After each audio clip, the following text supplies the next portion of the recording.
vagam pelo país importunos e descarados, chamando a si mesmos de rastejadores do mal, subjugadores de lobisomens e exterminadores de fantasmas, arrancam uma paga dos crédulos e, após o ato infame, seguem adiante para, no lugar mais próximo possível, perpetrar semelhantes ações fraudulentas. Mais fácil acesso eles encontram às choupanas de um camponês honesto, simples e ignorante, que imputa todas as desgraças e insucessos a encantos, seres inaturais e monstros, ou a feitos de demônios de chuva e granizo ou de espectros malignos. Em vez de orar aos deuses, em vez de levar aos templos uma rica oferenda, tal simplório está pronto a entregar a um desses bruxos o último centavo, acreditando que o bruxo, um ímpio mutante, seria capaz de mudar sua sorte e salvá-lo de desgraças. Anônimo, Monstrum, ou Descrição dos Bruxos. Nada tenho contra os bruxos, que caçem vampiros à vontade, desde que paguem os impostos. Hadwig III, o Bravo, rei da Redânia. Se tem sede de justiça, contrate um bruxo. Grafite no muro da Faculdade de Direito da Universidade de Oxenford. Você disse alguma coisa? O menino fungou e empurrou para trás um folgado gorro de veludo adornado com uma pena de fazão. Você é um guerreiro? O garoto repetiu a pergunta, olhando para Geralt com olhinhos azuis como o céu.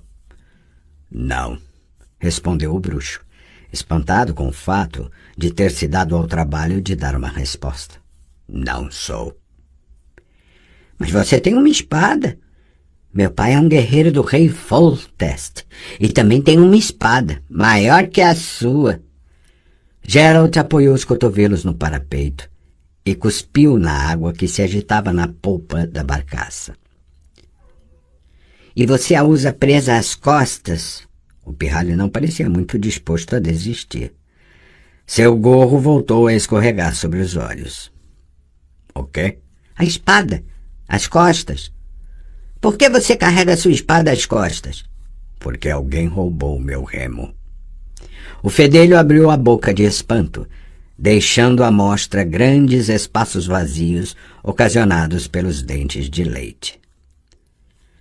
Afaste-se do parapeito, falou o bruxo, e feche a boca para que não entrem moscas. O menino abriu ainda mais a boca.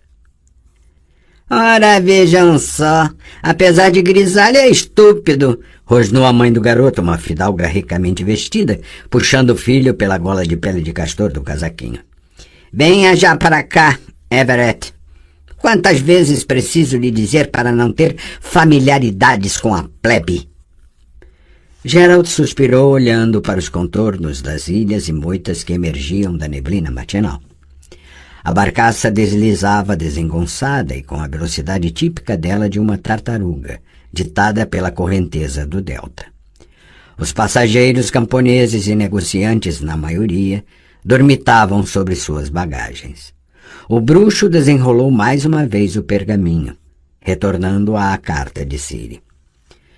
Durmo numa grande sala denominada dormitório, e minha cama é tão grande que nem lhe conto. Faço parte das donzelas intermediárias. Somos 12, mas minhas amigas mais próximas são Euroneide, Katie e Iola II. Hoje comi canja de galinha e o pior de tudo é que temos de jejuar de vez em quando e levantar bem cedinho, de madrugada. Mais cedo do que em Kaer Morhen. O resto eu vou escrever amanhã, uma vez que vamos ter logo as rezas. Em Kaer Morhen, ninguém rezava, algo que é preciso fazer aqui, na certa, porque aqui é um templo. Geralt, mãe Neneque leu e me mandou não escrever bobagens, e claro, e sem erros. É que estou estudando e que me sinto bem e estou bem de saúde. Sinto-me bem e estou bem de saúde, infelizmente faminta, mas em breve almoço. E Mãe Neneca mandou escrever ainda que uma reza nunca fez mal a ninguém e com certeza não fará, nem a mim, nem a você. Gerald, novamente tenho um momento de tempo livre, portanto vou escrever o que estou estudando. Ler e escrever corretamente as runas. História, ciências naturais, poesia e prosa.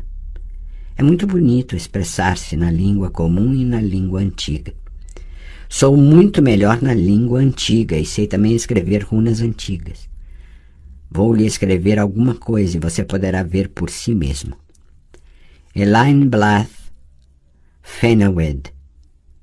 Aquilo queria dizer linda florzinha, criança do sol. Você pode ver que sei. E ainda... Agora posso voltar a escrever, uma vez que achei uma nova pena, porque aquela outra antiga se quebrou. Mãe Neneca leu e me elogiou, dizendo que estava escrito acertadamente. E que sou obediente e mandou escrever para você não se preocupar. Não se preocupe, Gerald. Novamente tenho tempo, portanto vou escrever. Quando estávamos alimentando as peruas, eu, Iola e Katy, um enorme peru nos atacou. Tinha o pescoço vermelho e era horrivelmente horroroso. Primeiro atacou Iola e depois quis me atacar, mas eu não fiquei com medo porque ele era menor e mais lento que o pêndulo. Fiz uma esquiva e uma pirueta e acertei ele 2 vezes com uma vara até ele fugir. Mãe Neneca não me deixa usar aqui minha espada, o que é uma pena, uma vez que eu poderia ter mostrado aquele peru que aprendi em Kaer Morhen. Eu já sei que a maneira correta de escrever esse nome em runas antigas é Kaer A Mueherahan, e que isso quer dizer fortaleza do mar antigo. Deve ser por isso que lá está cheio de conchas, caramujos e peixes cunhados em pedras. E a maneira correta de escrever Sintra é Shintre. Já meu nome provém de Zirreal, uma vez que isso quer dizer andorinha, o que significa: está entretido com leitura? O bruxo ergueu a cabeça. Sim. Por quê? Aconteceu algo? Alguém viu alguma coisa? Não, nada, respondeu Arraiz limpando as mãos no colete de couro. Tudo está calmo, mas estamos nos aproximando da moita do Grosso. Sei. Estou fazendo esta viagem pela 6ª vez, sem contar os trechos de volta. Já conheço o trajeto. Mantenha os olhos bem abertos, de modo que você não precisa se preocupar. O Arraiz assentiu com a cabeça e foi até a proa, esquivando-se por entre trouxas e embrulhos dos viajantes. Os cavalos agrupados bem no centro da embarcação bufavam e batiam os cascos nas tábuas do convés. A barcaça estava no meio do rio, navegando sob uma espessa neblina. Sua proa rasgava folhas de nenúfares, afastando a vegetação flutuante. Gerald retomou a leitura. O que significa que tenho um nome élfico, mas não sou elfa. Gerald, aqui também se fala sobre os esquilos. Às vezes chegam soldados, fazem perguntas e dizem que é proibido curar elfos feridos. Eu não soltei nenhum pio sobre o que se passou na primavera. Não precisa ter medo. E não pense que me esqueci de que devo treinar. Vou ao parque e treino quando tenho tempo, mas nem sempre, já que tenho de trabalhar na cozinha ou na horta, assim como todas as garotas. E aulas temos horrivelmente muitas. Mas não faz mal, vou estudar. Afinal, você também estudou no templo, Mãe Neneca me contou. E ela disse ainda que qualquer boboca sabe agitar uma espada, enquanto, se alguém quiser ser um bruxo, precisa ser inteligente. Gerald, você prometeu que viria um dia. Venha. Sua Ciri. PS. Venha, venha. PS2. Mãe Neneca mandou escrever no fim Glória à grande Miletele. Que sua bênção e benevolência estejam sempre consigo e que nada de mal lhe aconteça. Ciri. Eu bem que gostaria de viajar a Elander, pensou Gerald, guardando a carta. Mas isso seria perigoso. Poderia conduzi-los a uma pista. Também devo dar um basta a essas cartas. Neneca aproveita o correio sacerdotal. No entanto, É arriscado demais.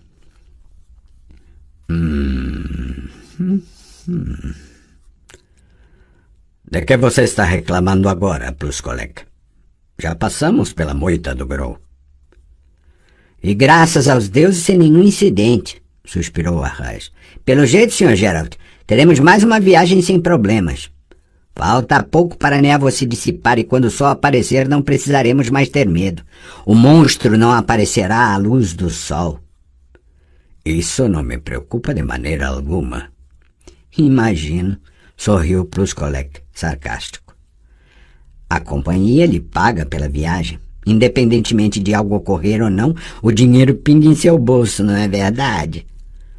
Você pergunta como se não soubesse. Teve um repentino ataque de inveja? Inveja por eu ser pago para ficar apoiado no parapeito e olhando para pavoncinos? E você? O que tem de fazer para receber seu salário? O mesmo que eu. Ficar a bordo. Quando tudo está bem, você não tem absolutamente nada para fazer. Fica perambulando da proa à popa, sorrindo para passageiras e tentando convencer alguns dos comerciantes a tomar vodka com você. Eu também fui contratado para ficar no convés, para uma eventualidade. O transporte é seguro porque há um bruxo a bordo. O custo do bruxo está incluso no preço da passagem, não é verdade? É lógico que é verdade, suspirou Arraes. A companhia nunca perde dinheiro. Conheço-a muito bem. Há 5 anos que navego para ela pelo Delta, de Piana a Novigrad e de Novigrad para Piana. Vamos trabalhar, Sr. Bruxo. O senhor permaneça apoiado no parapeito e eu darei uma caminhada da proa à popa. O nevoeiro amainou. Geralt tirou da bolsa a segunda carta, que recebera recentemente através de um estranho portador. Já lera aquela carta por mais de 30 vezes. A carta cheirava a lilás e groselha. Caro amigo. O bruxo praguejou baixinho, olhando para as rígidas e angulares runas traçadas com enérgicos movimentos da pena que demonstravam infalivelmente o estado de espírito de quem escrevera a carta. De novo sentiu um quase incontrolável desejo de se esbofetear. Quando 1 mês atrás havia escrito à feiticeira, passara 2 noites em claro para decidir como começar sua missiva. Finalmente decidira por cara amiga. E agora recebia o troco. Caro amigo, fiquei muito feliz com sua inesperada carta, recebida quase 3 anos após nosso último encontro. Minha alegria foi ainda maior diante dos mais diversos boatos sobre sua repentina e violenta morte. Que bom você ter decidido desmontar essa boataria escrevendo-me, e que bom tê-lo feito tão rápido. Pelo teor de sua carta, vejo que levou uma vida calma, deliciosamente tediosa e sem imprevistos. Nos dias de hoje, uma vida assim é um autêntico privilégio. E fico feliz, caro amigo, por você ter conseguido alcançá-lo. Comoveu-me a repentina preocupação com minha saúde que você, caro amigo, houve por bem demonstrar. Apresso-me, portanto, em informá-lo de que já me sinto bem. O período de indisposição passou e consegui resolver uma série de problemas que não pretendo descrever para não entediá-lo. Muito me entristece e preocupa o fato de o inesperado presente que você recebeu do destino causar-lhe preocupações. Você está absolutamente certo em sua suposição de que isso requer ajuda profissional. Embora a descrição das dificuldades tenha sido enigmática, o que é totalmente compreensível, estou convencida de que sei qual é a fonte do problema e concordo com sua avaliação de que é indispensável a ajuda de mais uma feiticeira. Sinto-me honrada por ser a segunda a quem você procura. O que fiz para merecer uma posição tão alta em sua lista? Fique tranquilo, caro amigo. E se você tinha planos de suplicar auxílio a outras feiticeiras, pode desistir, porque não será preciso. Parto imediatamente para o local que você indicou de maneira oblíqua, mas compreensível para mim. É óbvio que parto em total segredo e tomarei todas as precauções. Uma vez lá, vou me inteirar da natureza do problema e fazer tudo o que me for possível para acalmar a fonte. Também me esforçarei para não me sair pior do que as demais damas às quais você leva ou se acostumou a levar súplicas. Afinal, sou sua amiga. Prezo por demais sua valiosa amizade para poder lhe falhar, caro amigo. Caso daqui a alguns anos sentir vontade de me escrever, não hesite um momento sequer. Suas cartas serão sempre uma fonte de alegria para mim. Sua amiga, Yennefer. A carta cheirava a lilás e groselha. Geralt praguejou. Seus devaneios foram interrompidos por uma repentina movimentação no convés e uma sacudidela da barcaça indicando que estavam alterando o curso. Parte dos passageiros ocupou este bordo. Na proa, o arraiz Pluscolec gritava ordens e a barcaça começou a virar lenta e preguiçosamente na direção da margem de Temeria, deixando livre a parte central do rio para ceder espaço a duas naves que surgiam da névoa. O bruxo olhou com curiosidade. A primeira era um enorme galeão de 3 mastros, com pelo menos 70 braças de comprimento e uma bandeira purpúrea com uma águia prateada esvoaçando ao vento. Atrás dela, movimentada ritmicamente por 40 remos, deslizava uma galera menor e mais estreita, adornada com divisas vermelho-douradas sobre fundo preto. "Oh, que dragões mais gordos!" exclamou Pluscolec, parado ao lado de Geralt. "As ondas que fazem ao cortar a água chegam até as margens." "Interessante", murmurou o bruxo. "O galeão navega sob a bandeira da Redânia, enquanto a galera é de Edirn." "De fato é de Edirn", confirmou Arraiz, "e porta o galhardete do governador de Piana. Mas note que ambas as naves têm casco afilado, com quase 2 braças de profundidade. Isso significa que não estão navegando para o próprio Raj, pois não conseguiriam passar pelos baixios na parte superior do rio. Dirigem-se para Piana ou para Ponte Branca. E veja, os convéses estão abarrotados de soldados. Não se trata de embarcações mercantes, são naves de guerra, Sr. Geralt."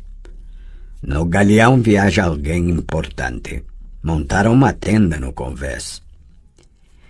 "É assim que viajam os ricaços." Pluscolec meneou a cabeça, palitando os dentes com uma lasca de madeira arrancada da barcaça. "É mais seguro por meio fluvial. As florestas estão cheias de comandos de elfos e não é preciso prever de trás de qual árvore partirá uma flecha. Já no meio de um rio, não há tal medo. Os elfos, assim como os gatos, não gostam de água. Preferem ocultar-se no mato." "A tenda é luxuosa. Deve ser alguém muito importante." "Quem sabe se o rei Vizimir em pessoa não decidiu honrar o rio com sua presença? Por que não? Hoje em dia viajam os mais diversos tipos de pessoas. A propósito, quando estávamos em Piana, o senhor me pediu para ficar atento ao fato de alguém demonstrar interesse ou fazer perguntas a seu respeito. Pois aquele pateta..." "Não aponte com o dedo, Pluscolec. Quem é ele?" "Eu lá sei. Pergunte o senhor mesmo, porque ele está vindo para cá. Olhe só como ele cambaleia. E a superfície da água está lisa como um espelho. Com todos os diabos, se o rio estivesse um pouco agitado, o Boboca estaria andando de gatinhas." O Boboca era um homem magro, de estatura mediana, idade indefinida, vestido com um sujo casaco de lã fechado por um redondo broche de bronze, cujo pino, evidentemente perdido, fora substituído por um prego dobrado e com a cabeça achatada. O homem se aproximou, pigarreou e apertou os olhos míopes. "Tenho o prazer de me dirigir ao bruxo Geralt de Rivia." "Sim, o senhor tem. Permita, pois, que me apresente. Sou Linus Pitt, professor doutor de História Natural da Academia de Oxenford. Prazer em conhecê-lo. Disseram-me que o senhor foi contratado pela companhia Malatius e Grok para proteger o transporte do ocasional ataque de um monstro. Indago-me que tipo de monstro poderia ser. Eu me pergunto a mesma coisa, respondeu o bruxo, apoiando-se no parapeito e olhando para os contornos da margem temeriana envoltos em neblina. E chego à conclusão de que o real motivo de minha contratação é o de proteger a barcaça de um eventual ataque dos comandos Scoia'tael que, ao que parece, graçam pelas cercanias. Já é a 6ª vez que faço este trajeto de Piana a Novigrad e a Zigóptera nunca apareceu. Zigóptera? Deve ser seu nome popular. Preferiria que o senhor pudesse usar a terminologia científica. Zigóptera. Realmente não sei que espécie de ser o senhor tem em mente. Tenho em mente um monstro encarquilhado com 2 braças de comprimento que lembra uma tora coberta de algas com 10 patas e mandíbulas como serras. A descrição deixa muito a desejar do ponto de vista da precisão científica. Não seria um espécime da família dos Iphidraidae? Não posso excluir essa possibilidade, suspirou Geralt. Pelo que sei, zigópteras, elas provêm de uma família particularmente asquerosa. Portanto, qualquer nome que se dê a elas não será ofensivo demais.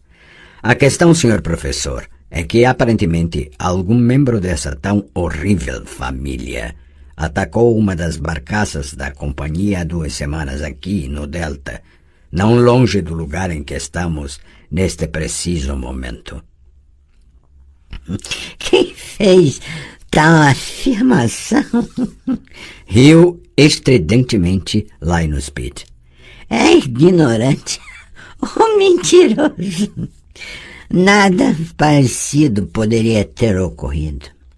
Conheço profundamente a fauna do Delta. Não existe aqui nenhum espécime dos Iphidraidae, nem de outro tipo de predadores tão perigosos. A excessiva salinidade e a atípica composição química da água, principalmente durante a maré baixa... Na maré baixa, interrompeu o Geralt. Quando o refluxo passa pelos canais de Novigrad, o que temos no delta não é exatamente água, mas um líquido quase pastoso, formado por excrementos, restos de sabão, óleo e ratos mortos. Infelizmente, entristeceu-se o professor doutor. Uma degradação do meio ambiente. O senhor não vai acreditar, mas das mais de 2.000 espécies de peixes que viviam neste rio, há menos de 50 anos, sobraram não mais de 900. Isso é realmente lamentável. Os 2 homens apoiaram-se no parapeito e, em silêncio, ficaram olhando para as turvas profundidades verdes. O refluxo já começara porque a água fedia cada vez mais. Apareceram os primeiros corpos de ratos. O cabote, por exemplo, foi extinto, interrompeu o silêncio Linus Pitt. Sumiram também a tainha, o cabeça de serpente, o cítara, o bagre listrado, o barbo, o góbio bigodudo, o lúcio real. A cerca de 10 braças de distância da borda da barcaça, a água agitou-se. Por um momento ambos puderam ver um lúcio real de mais de 90 quilos, que engoliu um rato morto e sumiu nas profundezas, abanando graciosamente a nadadeira caudal. O que foi aquilo? Sobressaltou-se o professor. Não sei, respondeu Geralt olhando para o céu. Talvez um pinguim? O erudito lançou-lhe um olhar apertando os lábios. Com toda certeza, não foi sua lendária zigóptera. Disseram-me que os bruxos dispõem de um vasto conhecimento de certas espécies raras. No entanto, o senhor não só repete boatos e lendas, como ainda tenta zombar de mim de maneira grosseira. Será que pelo menos ouve o que eu estou falando? O nevoeiro não vai se dissipar, falou Geralt baixinho. O quê? O vento continua fraco. Quando adentrarmos um dos braços do rio entre as ilhotas, ele ficará ainda mais fraco. Teremos neblina até Novigrad. Eu não estou viajando para Novigrad. Vou saltar em Oxenfurt, declarou Pitt secamente. Quanto à neblina, ela não me parece tão espessa a ponto de prejudicar a navegação. O que o senhor acha? O menino do gorro com pena passou correndo por eles. Inclinou-se para fora do parapeito e, com uma vara, tentou retirar um rato da água. Geralt aproximou-se e arrancou a vara de sua mão. Suma já daqui! Não se aproxime da borda! Mamãe! Everett, venha já para cá! O professor endireitou-se e olhou para o bruxo de modo penetrante. O senhor realmente acredita que algo nos ameaça? Senhor Pitt, disse Geralt o mais calmo possível. 2 semanas atrás, algo arrancou 2 pessoas do convés de uma das barcaças da companhia no meio de um nevoeiro. Não sei o que foi. Talvez tenha sido algum espécime dos Elfedríade, como o senhor os chama. Talvez um góbio bigodudo. No entanto, ainda acho que foi uma zigóptera. O erudito estufou os lábios.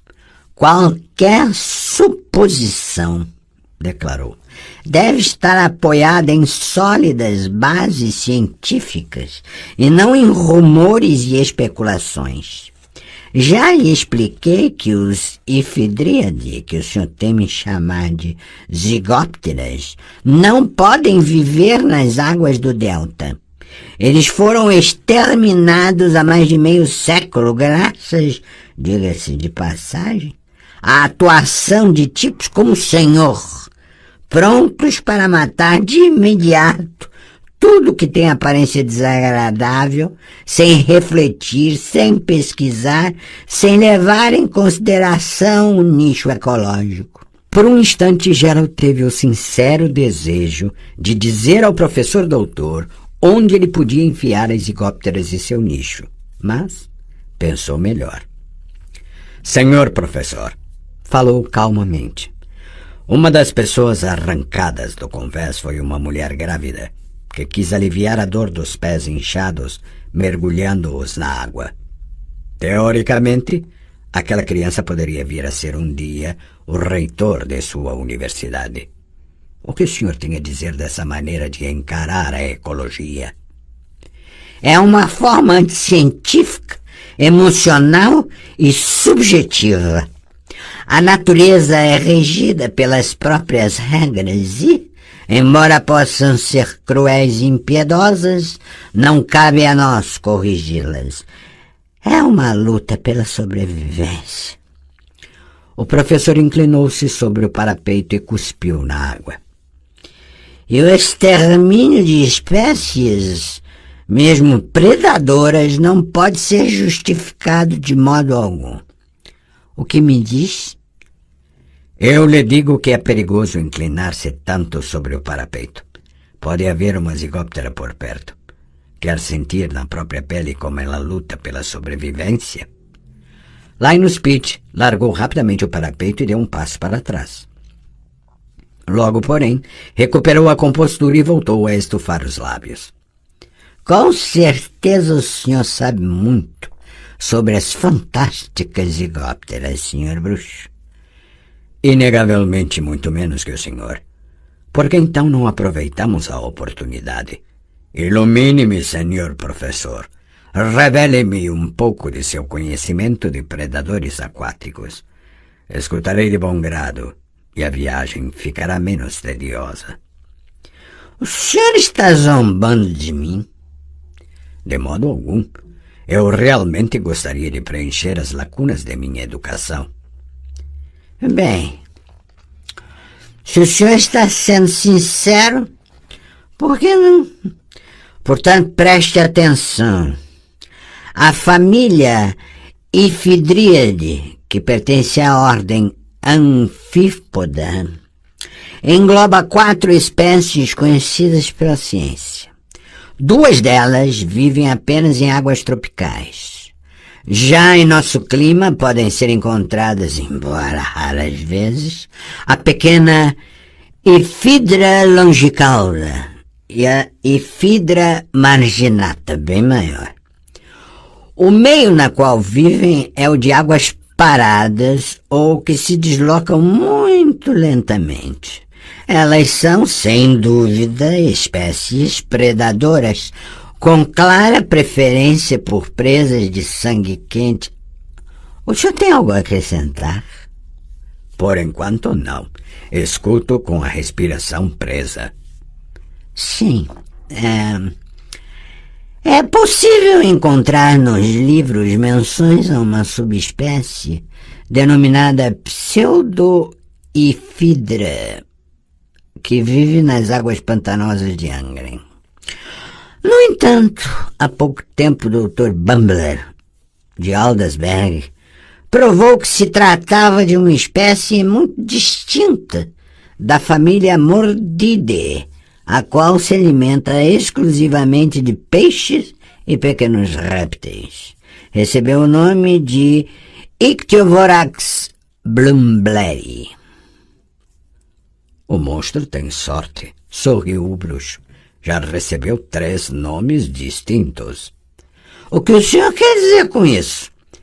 O ser ao qual o senhor se refere é a Heteróptera, chamada de Cinerea na língua antiga. E se o Dr. Bumbler afirma que a Heteróptera se alimenta exclusivamente de peixes, deduzo que nunca se banhou em um lago habitado por esse ser.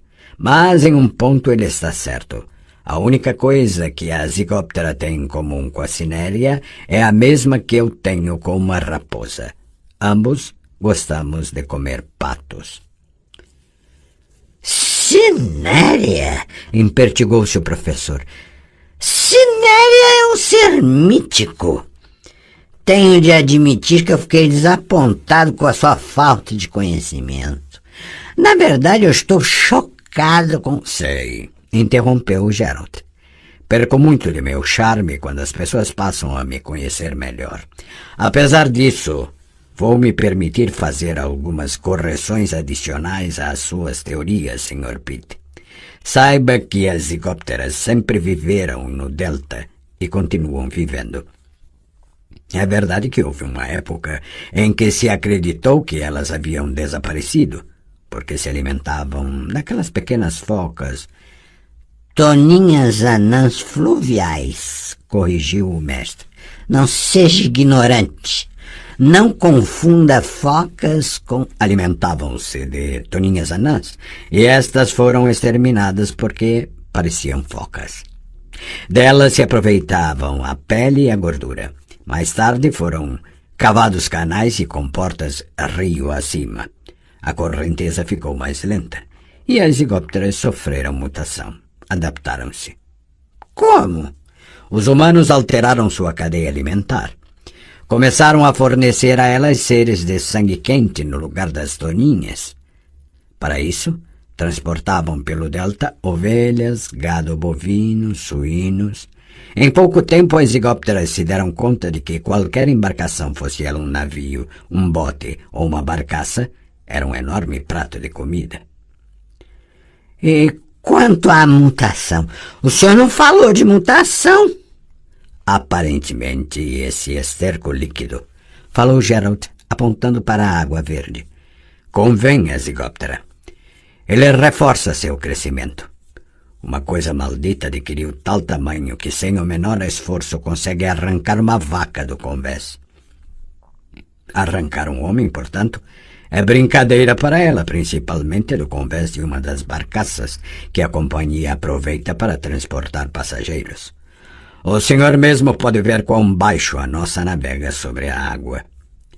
O professor afastou-se rapidamente da borda, parando o mais longe que conseguiu, até ser detido por carrinhos e bagagens.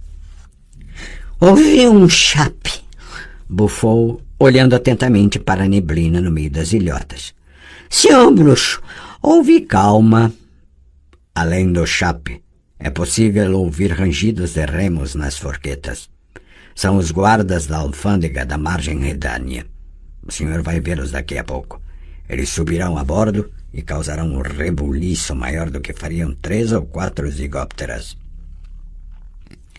Pluscolec passou correndo por eles. Soltou um palavrão porque o garoto do gorro com pena enfiou-se por entre suas pernas.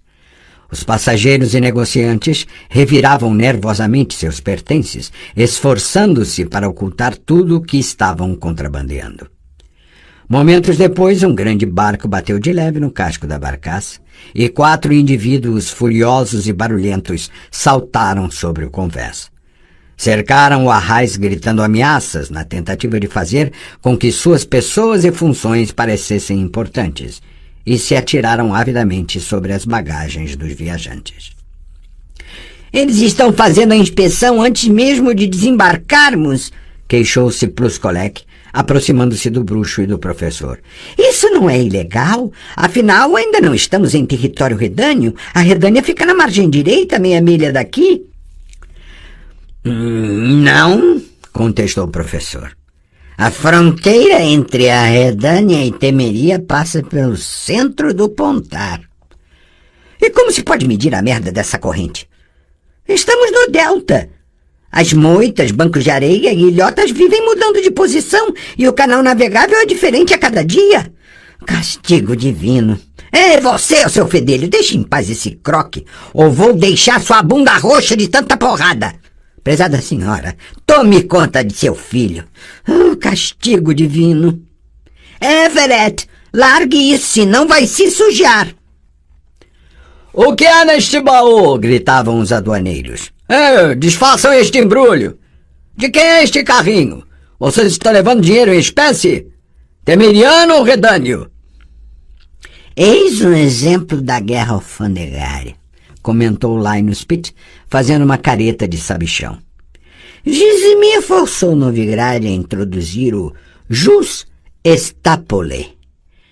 Foltest de Temeria retaliou com o jus stapole absoluto em Vizin e Gorsvelen. Com isso, prejudicou seriamente os negociantes redâneos, de modo que Vizimir aumentou o imposto de importação dos produtos temerianos, defendendo a economia da Redânia. Temeria está inundada de produtos baratos vindos das fábricas nilfgaardianas. É por isso que os aduaneiros estão sendo tão zelosos. Caso os produtos nilfgaardianos conseguissem passar em grande quantidade pelas fronteiras, a economia da Redânia poderia entrar em colapso. A Redânia quase não tem indústrias e os artesãos não conseguiriam resistir à concorrência de produtos manufaturados. Em poucas palavras, sorriu Gerald. Nilfgaard, por meio de mercadorias e ouro, está conseguindo lentamente conquistar aquilo que não conseguiu obter com armas. E Temeria não se defende? Foltest não introduziu um bloqueio nas fronteiras meridionais? De que maneira? As mercadorias seguem através de Marrakech, de Bruges, de Verden e do porto de Sidaris. Os comerciantes não se interessam por política. A única coisa que lhes importa é o lucro.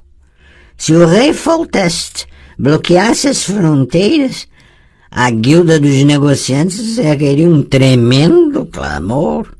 Um guarda alfandegário com olhos injetados e barba por fazer aproximou-se de Gerald e Linus Pitt. Está levando dinheiro? Rosnou. Algo a declarar? Sou um erudito. Para mim você pode ser até um príncipe. Quero saber o que está levando. Deixe-os em paz, Boratek, falou o líder do grupo, um homem alto e troncudo com um longo bigode negro. Não está reconhecendo o bruxo? Salve, Geralt. É um conhecido seu? Um erudito? Quer dizer que o senhor vai saltar em Oxenfurt? Assim, sem bagagem? Exatamente. Em Oxenfurt, sem bagagem.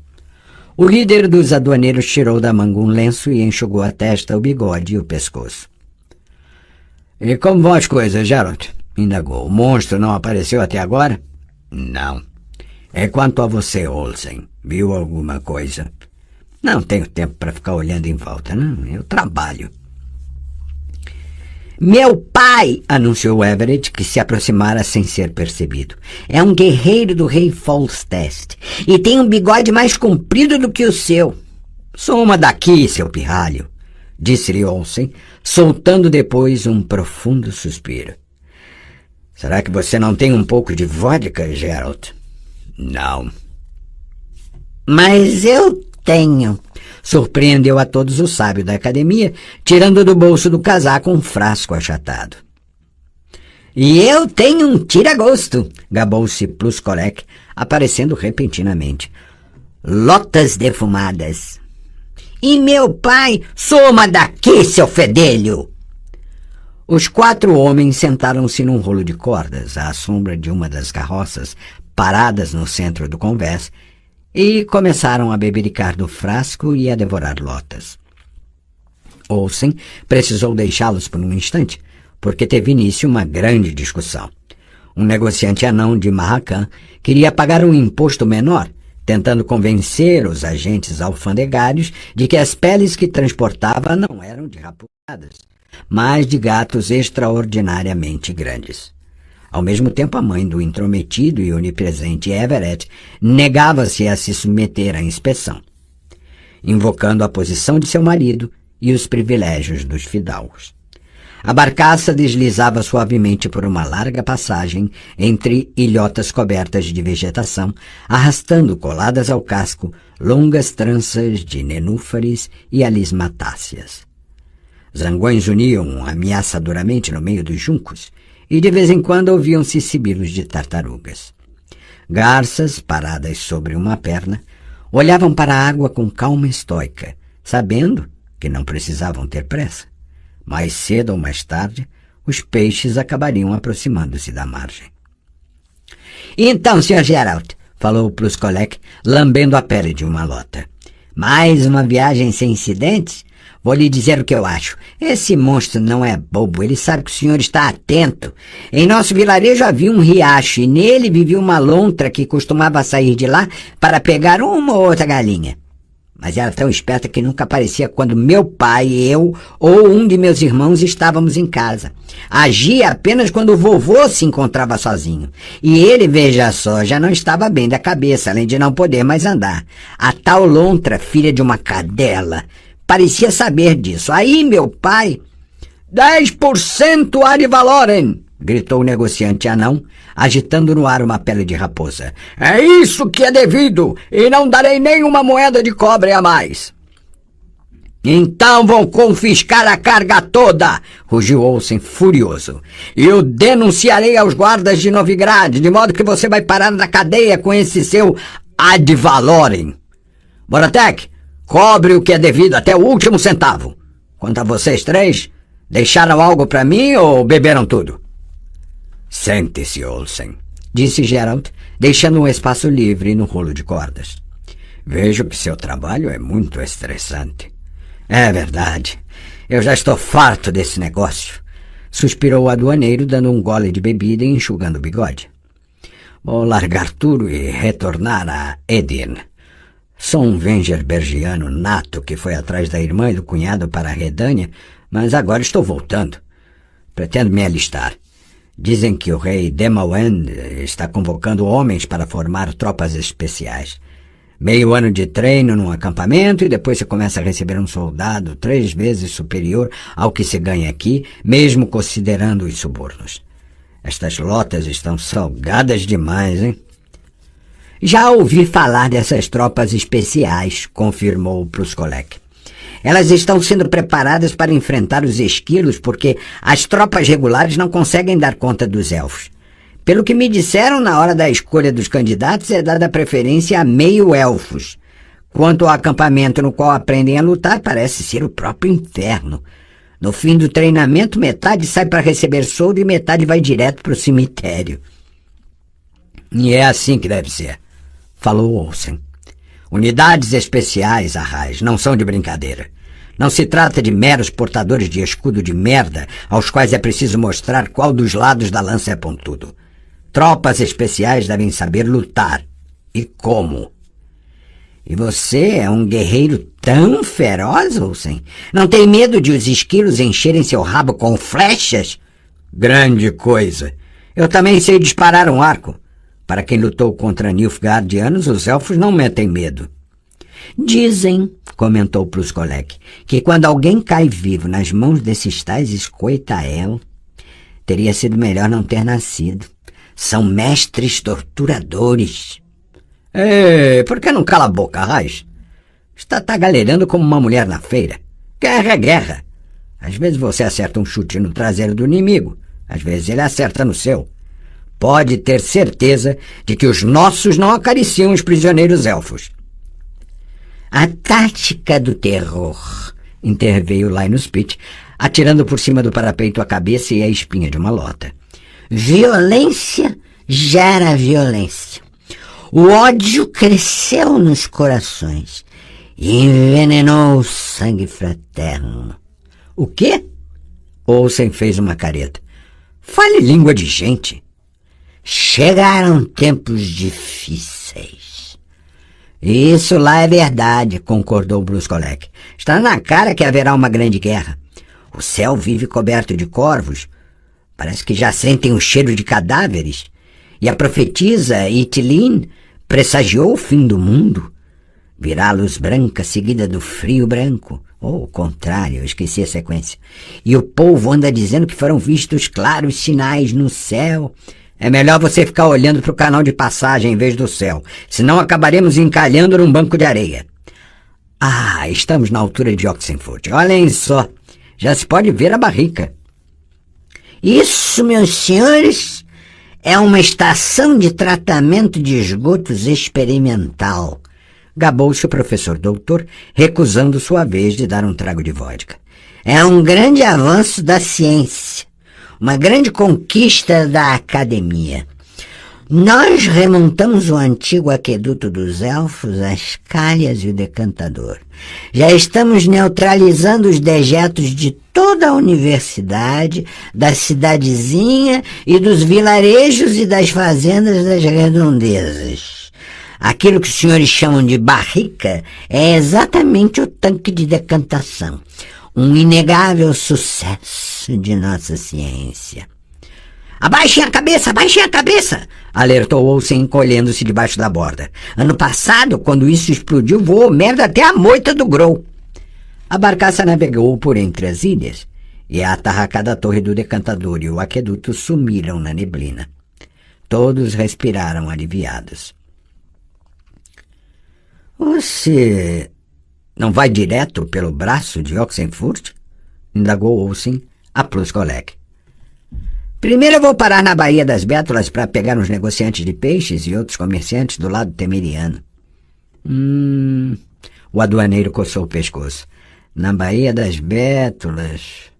Escute, Gerald, você por acaso teria alguma querela com os temerianos? Por quê? Alguém perguntou por mim? Acertou. Como pode ver, não me esqueci de seu pedido para ficar de olho em pessoas que estivessem curiosas a seu respeito. Pois imagine que alguns membros da guarda temeriana andaram fazendo perguntas sobre você. Quem me disse isso foram os agentes da aduana de lá, com os quais mantenho boas relações. Algo está me cheirando mal, Geralt.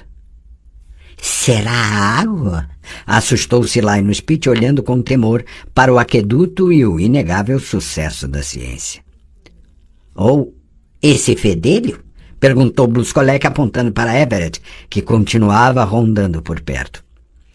Não é disso que eu estou falando, irritou-se Olsen. Escute, Geralt. Os funcionários da aduana de Temeria disseram que os guardas fizeram uma série de perguntas esquisitas Eles sabem que você viaja nos barcos da Malátios e Grok. Perguntaram se você viajava sozinho, se não estava acompanhado. Que droga! Por favor, não ria. Eles estavam interessados numa adolescente que aparentemente fora vista com você. Pluskolek deu uma risadinha marota. Linus Pitt lançou sobre o bruxo um olhar reprovador, aquele que se deve lançar a homens grisalhos nos quais a lei está interessada por suas tendências sexuais em relação a moças impúberes. E por causa disso, pigarreou Olsen, os aduaneiros temerianos acharam que se tratava de uma rixa particular na qual alguém envolvera a guarda, talvez a família ou o namorado da tal jovem. Então fizeram uma série de perguntas discretas para tentar descobrir quem estava por trás daquilo. E descobriram. Aparentemente trata-se de um fidalgo bastante rico, loquaz como um chanceler e generoso com a bolsa, que mandou que o chamassem de reiense ou algo assim. Sua bochecha esquerda está tomada por uma mancha vermelha, parecendo uma queimadura. Você conhece alguém que casa com essa descrição? Geralt levantou-se. Pluskolek, disse. Vou descer da barcaça na Baía das Bétulas. Espere aí. E quanto à viagem de volta? É problema seu. Já que estamos falando em problemas, interveio Olson. Olhe para o estribordo, Geralt. Bastou falar do diabo. De trás da ilha, do meio da neblina que se dissipava devagar, surgiu um barco em cujo mastro tremulava preguiçosamente uma bandeira negra pontilhada de lírios prateados. Sua tripulação consistia em um grupo de homens com os pontudos gorros da guarda temeriana. Geralt meteu rapidamente a mão na bolsa, tirou as duas cartas, a de Ciri e a de Yennefer, rasgou-as em pedacinhos e os atirou no rio. O aduaneiro ficou observando-o em silêncio. Pode-se saber o que você está fazendo? Não, não pode. Pluskolek, cuide de meu cavalo. Você quer... Olsen franziu o senho. Você pretende... O que eu pretendo fazer é assunto meu. Não se envolva nisso, senão poderá criar um incidente diplomático. Eles estão navegando sob a bandeira de Temeria. Caguei solenemente na bandeira deles, retrucou o aduaneiro, ajustando o sabre numa posição mais acessível no cinturão e polindo com a manga o gorjal esmaltado com a imagem de uma águia num campo vermelho. Se estou exercendo o controle deste barco, aqui é Renânia. Não permitirei... Olsen, interrompeu o bruxo, pegando-o pela manga. Por favor, não se intrometa. O sujeito de rosto queimado não está no barco e eu preciso descobrir quem é ele e o que quer. Tenho de me encontrar com ele cara a cara. Você vai permitir que eles o metam num tronco? Não seja estúpido. Caso se trate de um ajuste de contas ou de uma vingança encomendada por alguém, então logo depois daquela ilhota você será atirado por cima da murada com uma âncora presa ao pescoço. Você vai se encontrar cara a cara com caranguejos no fundo do rio. Eles são guardas temerianos e não simples bandidos. Ah, é? Olhou bem para a cara deles? Deixe que eu já vou descobrir quem eles são de verdade, você vai ver. O barco aproximou-se rapidamente e encostou no casco da barcaça. Um dos guardas atirou uma corda, enquanto o outro encaixava um bicheiro na borda. Eu sou o Arrais, anunciou formalmente Pluskolek, bloqueando a passagem de 3 indivíduos prestes a saltar no convés. A barcaça pertence à companhia Malátios e Grok. O que vocês... Um dos homens careca e corpulento empurrou para o lado sem cerimônia, com um braço grosso como um ramo de carvalho. Um tal de Geralt, chamado de Geralt de Rivia, urrou, lançando um olhar ameaçador ao Arrais. Ele se encontra no convés? Não. Sou eu. O bruxo aproximou-se passando por entre embrulhos e pacotes. Eu sou Geralt, chamado de Geralt. De que se trata? Em nome da lei, considere-se preso, falou o careca, percorrendo os olhos por todos os viajantes. Onde está a garota? Estou sozinho. Mentira! Um momento, pronunciou-se Olsen, saindo de trás do bruxo e colocando a mão em seu ombro. Vamos manter a calma e abaixar o tom de voz. Vocês chegaram tarde demais, temerianos. Ele já está preso, também em nome da lei. Fui eu quem o prendeu, por contrabando. De acordo com minhas ordens, ele está sendo levado para a casa de guarda em Oxenfurt. Como é? O careca franziu o senho. E a garota? Aqui não tem e nunca teve garota alguma. Os guardas entreolharam-se num silêncio indeciso. Olsen deu um largo sorriso e contorceu o bigode negro. Sabe o que faremos? Bufou. Vocês, temerianos, virão conosco até Oxenfurt. Tanto nós quanto vocês somos pessoas simples. Como podemos saber o que está certo ou errado perante a lei? Já o comandante da casa de guarda de Oxenfurt é um homem ponderado e experiente. Vamos deixar que ele decida quem está com a razão. Vocês devem conhecê-lo, porque ele conhece muito bem o comandante da Baía das Bétulas.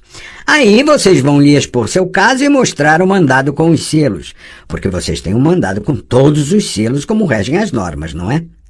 O careca permaneceu calado, olhando soturnamente para o aduaneiro. Não tenho tempo nem vontade de ir para Oxenfurt, gritou por fim. Vou levar esse passarinho para até nossa margem e pronto. Stran, Vitek, rápido, revistem a barcaça e achem a garota. Vamos com calma, disse Olsen clara e pausadamente, não parecendo se impressionar com os gritos do careca. Vocês estão do lado redâneo do delta, temerianos. Não tem nada a declarar à nossa aduana? Algum contrabando, talvez? Já vamos verificar. Vamos revirar o seu barco e se acharmos algo, então vocês terão de nos acompanhar até Oxenfurt, mesmo contra sua vontade. Rapazes, venham aqui! Meu papai, piou repentinamente Everett, aparecendo não se sabe de onde ao lado do careca. É um guerreiro, e ele tem uma faca ainda maior do que a sua. Rápido como um raio, o careca agarrou pela gola de pele de castor e o ergueu do convés, deixando cair o gorro adornado com pluma. Envolvendo-o pela cintura com o braço, aproximou a faca de sua garganta. Para trás! Vociferou. Para trás, ou cortarei a garganta deste fedelho. Everett! Uivou a fidalga. Que métodos estranhos, comentou o bruxo calmamente. São usados pela guarda temeriana. Na verdade, são tão estranhos que não dá para acreditar que vocês sejam realmente membros da guarda. Calha a boca! Berrou o careca sacudindo Everett, que guinchava como um porco. Stran, Vitek, amarrem-no e o atirem num barco. Quanto a vocês, recuem. Onde está a menina? Se não entregarem, degolarei este pirralho. Podem degolar, escandiu Olsen, fazendo um sinal a seus homens e sacando seu sabre. Não o conheço. E quando você o tiver degolado, aí teremos uma conversinha. Não se intrometa, falou Geralt, atirando sua espada sobre o convés e detendo com um gesto os aduaneiros de Olsen e os marinheiros de Pluscolec. Estou às suas ordens, senhor falso guarda. Solte o menino. Para o barco! Gritou o careca, recuando até a murada, sem soltar Everett. Vitek, pegue-o! E vocês todos para trás! Se um de vocês mexer um dedo, o garoto morre! Você enlouqueceu, Geralt? Rosnou Olsen. Não se intrometa. Everett! O barco temeriano balançou repentinamente e afastou-se da barcaça. A água explodiu num violento esguicho, fazendo emergir duas longas e ásperas patas verdes, cheias de pontas como as pernas de um louva-a-Deus. As patas agarraram o guarda com o bicheiro e, num piscar de olhos, levaram-no para debaixo da água. O careca uivou selvagemente, soltou Everett e agarrou-se às cordas pendentes do casco do barco. O garoto caiu na água, já vermelha de sangue.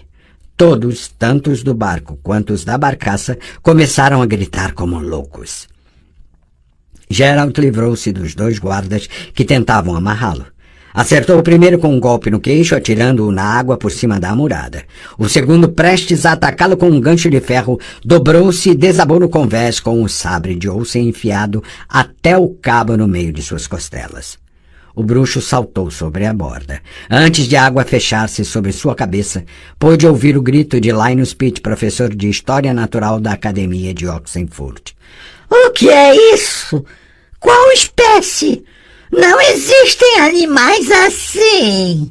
Geralt emergiu junto do barco temeriano, escapando por um triz de ser atingido pelo arpão com o qual queria feri-lo um dos homens do Careca.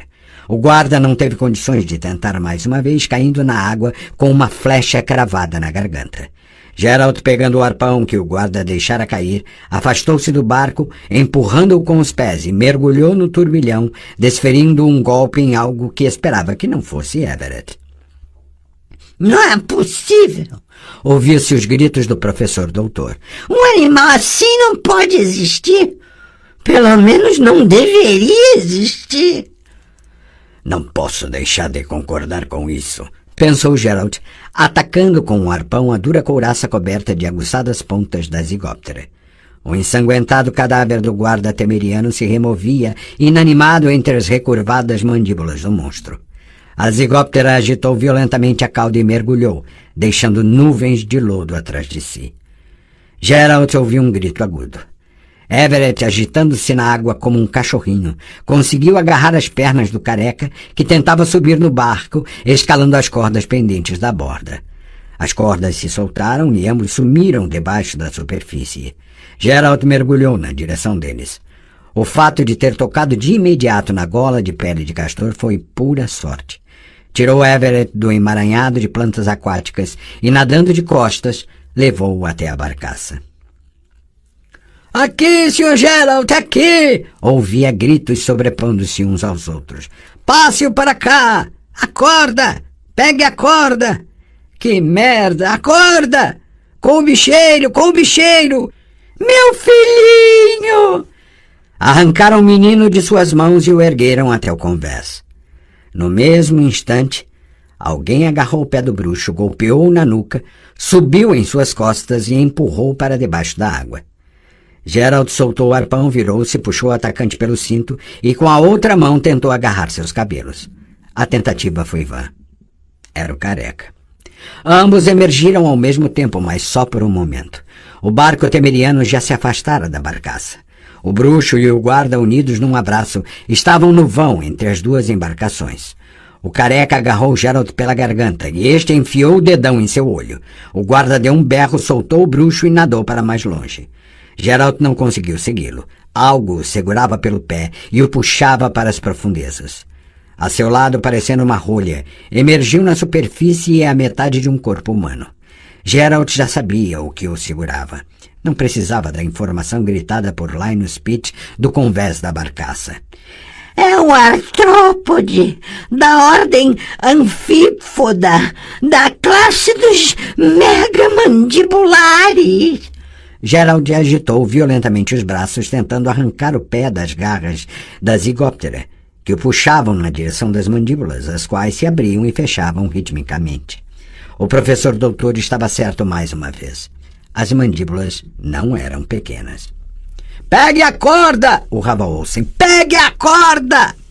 Um arpão atirado do convés silvou dentro da orelha do bruxo e se cravou na emersa e coberta de algas couraça do monstro. Gerald agarrou a haste do arpão, apoiou-se nela e afastou o corpo, desferindo um violento chute na zigóptera com a perna livre.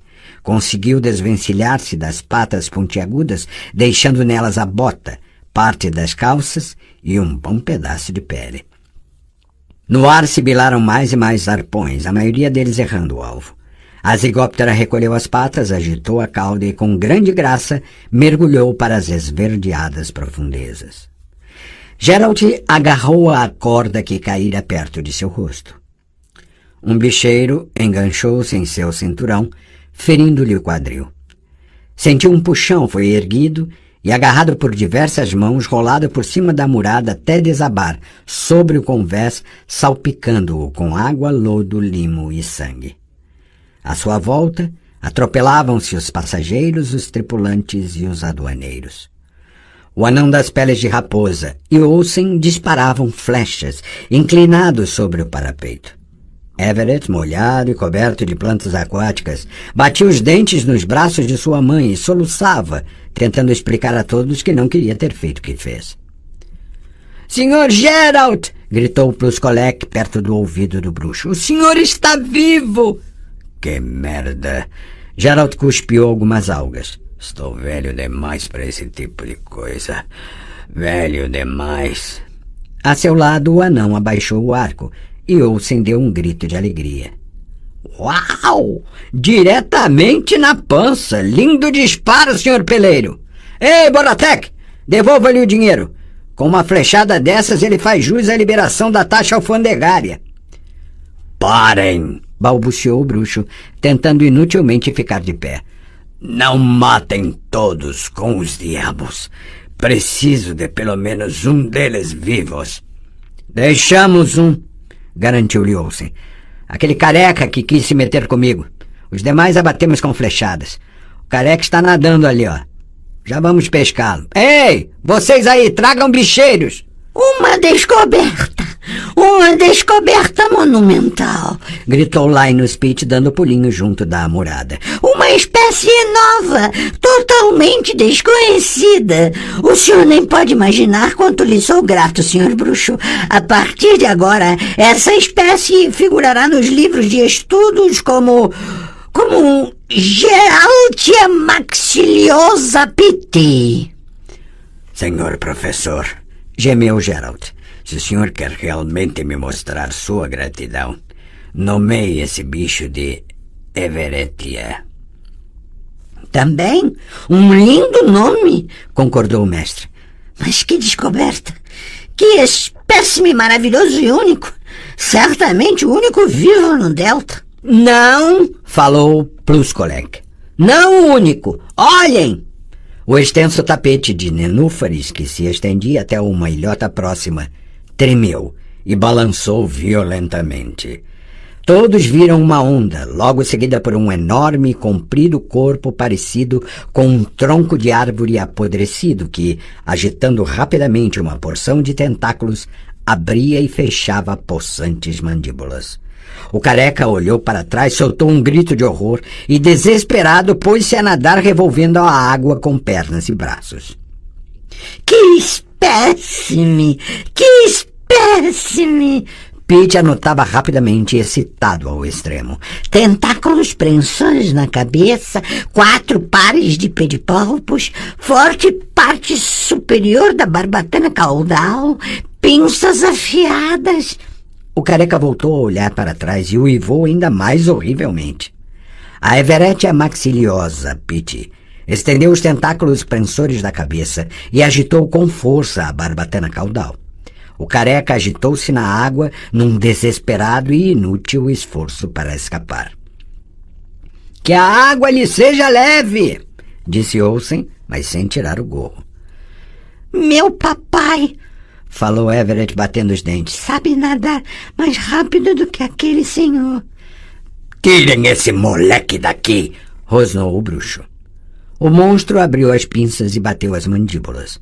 Linus Pitt empalideceu e virou-se de costas. O careca soltou um grito curto e desapareceu sob a superfície. A água tingiu-se de vermelho. Que droga! Gerald sentou-se pesadamente no convés. Não tenho mais idade para essas coisas. Decididamente estou velho demais. Não havia o que discutir. Jasquier simplesmente adorava a cidadezinha de Oxenford. O campus da universidade era cercado por um anel de muros, em torno do qual havia outro anel. O enorme, barulhento, ofegante, agitado e ruidoso anel da colorida cidadezinha de madeira, com ruelas apertadas e telhados pontudos.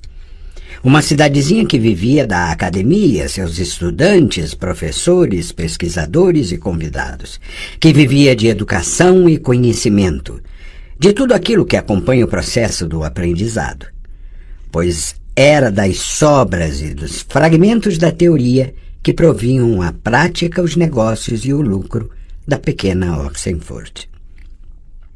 O poeta cavalgava lentamente por uma apinhada ruela lamacenta, passando por oficinas, ateliês, barracas e lojas que, graças à academia, fabricavam e vendiam milhares de mercadorias e maravilhas inalcançáveis em outras partes do mundo, onde sua produção era considerada impossível ou sem utilidade prática.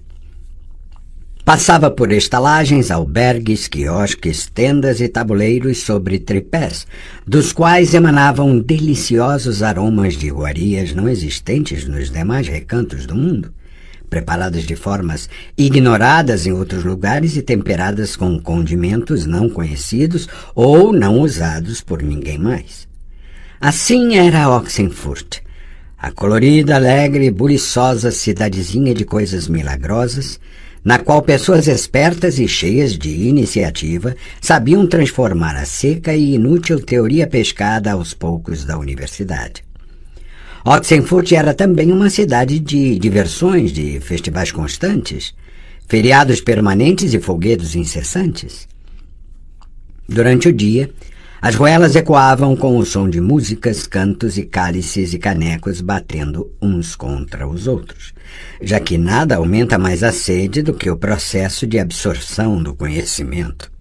Apesar de o reitor ter proibido alunos e mestres de consumir álcool antes do pôr do sol, bebia-se tanto de dia como de noite, pois, se há algo que pode aumentar mais a sede do que o processo de absorção do conhecimento, esse algo é a proibição total ou parcial. Jasquier estalou a língua para seu baio castrado e seguiu adiante, forçando passagem através da multidão que ocupava as ruas. Bufarinheiros, vendedoras ambulantes, camelôs de todas as espécies ofereciam seus produtos e serviços em altos brados, potencializando a barulheira reinante em volta. Lulas! Lulas fritas! Pomadas contra espinhas, somente aqui, milagrosa e infalível. Gatos! Gatos caçadores de ratazanas, ouçam só como eles miam! Amuletos, elixires, poções mágicas, afrodisíacos garantidos. Basta uma pitada e mesmo um morto readquirirá o vigor. Quem vai levar? Arranco dentes, quase sem dor. Barato, baratinho. O que você chama de baratinho? Interessou-se Jasquier, mordendo uma lula enfiada em um espeto dura como uma sola de couro. 2 coroas por hora. O poeta estremeceu e cutucou o baio com os calcanhares. Olhou disfarçadamente para trás. Os 2 indivíduos que o seguiam, desde a sede da prefeitura, pararam junto de uma barbearia, fingindo interesse em seus serviços, descritos com um giz numa tábua. Jasquier não deixou-se enganar. Sabia muito bem o que realmente interessava a eles. Continuou cavalgando. Passou diante do enorme prédio do bordel Botão de Rosa, onde, como sabia, eram oferecidos refinados serviços desconhecidos ou não muito populares em outras partes do mundo. Travou uma batalha entre a razão e o caráter quanto à conveniência de passar uma horinha naquele local. Por fim, a razão triunfou. Jasquier soltou um suspiro e encaminhou-se na direção da universidade, fazendo um esforço para não olhar para os bares, dos quais lhe chegavam sons de uma alegre folia. Sim, não havia o que discutir. O trovador adorava a cidadezinha de Oxenfurt. Voltou a olhar para trás. Os 2 indivíduos não desfrutaram dos serviços oferecidos pelo barbeiro, embora fosse evidente que deveriam tê-lo feito. Naquele momento, estavam parados diante de uma loja de instrumentos musicais, fingindo interesse em ocarinas de barro. O vendedor enaltecia suas características, esperando ganhar uma comissão. Jasquier sabia que ele estava gastando seu tempo à toa. Dirigiu o cavalo para o Portão dos Filósofos, o principal pórtico da academia. Em questão de minutos, resolveu as questões formais que consistiam em assinar o livro de visitantes e entregar o baio para ser levado à cocheira. Do outro lado do Portão dos Filósofos, o poeta foi saudado por outro mundo. O campus da universidade estava completamente desconectado da estrutura urbana. Não era, como a cidade, o cenário de uma selvagem batalha por centímetros de espaço. Ali, tudo estava praticamente como fora deixado pelos elfos. largas alamedas pavimentadas, com seixos coloridos entre esbeltos palacetes agradáveis aos olhos, cercas rendadas, muretas, sebes, canais, pequenas pontes, canteiros de flores e extensos gramados verdejantes esmagados apenas em alguns lugares por pesadas construções acrescidas mais tarde, já nos tempos pós-élficos. Tudo era limpo, calmo e distinto, e qualquer tipo de comércio e de serviço pago, incluindo diversões ou prazeres da carne, era estritamente proibido. Pelas aleias do parque, passeavam estudantes com o nariz enfiado em livros e pergaminhos. Outros, sentados em bancos, gramados e muretas, repassavam as lições do dia, discutiam ou discretamente jogavam porrinha ou cara ou coroa, pulavam carniça ou se distraíam com outros jogos que demandavam inteligência. Passeavam ali também professores absortos, com dignidade e decoro, em conversas e debates. Bacharéis recém-graduados vagabundeavam por toda parte, com os olhos fixos nas nádegas das estudantes mais bonitas. Com um misto de saudade e alegria, Jasquier constatou que nada mudara na academia desde seus tempos de estudante. Uma leve brisa soprava do delta do rio, trazendo consigo um tênue cheiro do mar e um forte fedor de gás sulfídrico vindo do imponente prédio da Cátedra de Alquimia, que dominava o canal. No meio dos arbustos, junto das paredes dos dormitórios dos estudantes, chilreavam tentilhões amarelo esverdeados, e sobre o galho de um álamo estava sentado um orangotango, que certamente havia fugido do zoológico mantido pela Cátedra de História Natural. Sem perder tempo, o poeta atravessou rapidamente o labirinto de aleias e sebes. Conhecia a universidade como a palma da mão, o que não era de estranhar. Afinal, estudara ali por 4 anos e passara mais um lecionando na cátedra de trova e poesia. Propuseram-lhe a posição de professor assim que fora aprovado com louvor nos exames finais, surpreendendo seus mestres, para os quais, durante o tempo de estudante, sempre dera a impressão de ser preguiçoso, bagunceiro e idiota. Anos mais tarde, depois de vagar pelo país com seu alaúde e sua fama de menestrel ter se espalhado por todas as regiões, a academia passou a convidá-la com frequência para visitas e palestras. Jasquier cedia àqueles apelos apenas esporadicamente, uma vez que sua paixão por viagens e aventuras vivia em permanente conflito com seu desejo de desfrutar de conforto, luxo e uma fonte de renda constante. Além de, obviamente, sua simpatia pela cidadezinha de Oxenfurt. Olhou para trás. Os 2 indivíduos que não compraram nenhuma ocarina, flauta ou pífaro caminhavam a certa distância dele, observando com atenção o topo das árvores e a fachada dos prédios. Assoviando despreocupadamente, o poeta mudou a direção e encaminhou-se para o palacete que abrigava a cátedra de medicina e herbologia. A aleia que levava até ali estava repleta de alunas, vestidas com o característico jaleco verde claro. Jasquier olhava atentamente para todos os lados, à procura de um rosto conhecido. Shani! Uma jovem estudante de medicina de cabelos ruivos cortados na altura das orelhas ergueu a cabeça de um atlas de anatomia e levantou-se do banco. Jasquier! Sorriu apertando os alegres olhos cor de cerveja. Há anos que não o vejo. Venha, vou apresentá-la a minhas amigas. Elas adoram seus versos. Mais tarde, sussurrou o bardo. Olhe discretamente, Shani.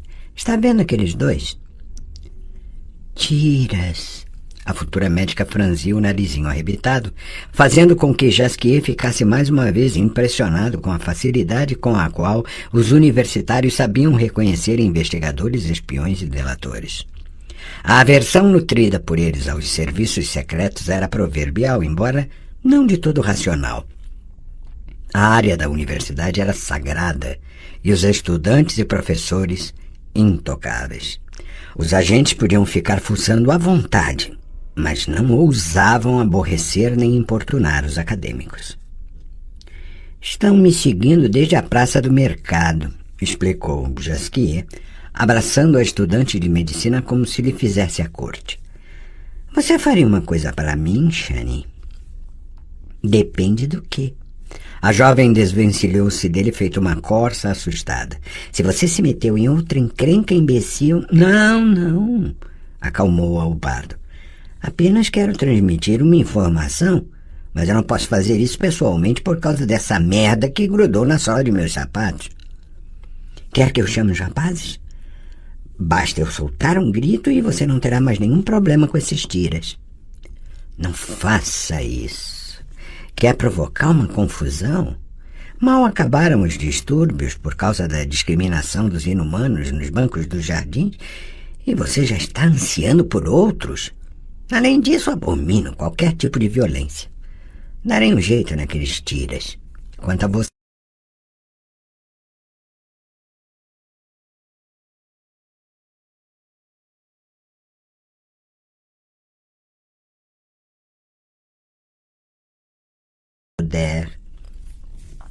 Aproximou os lábios dos cabelos da jovem e ficou sussurrando por algum tempo. Os olhos de Shani brilharam. Um bruxo?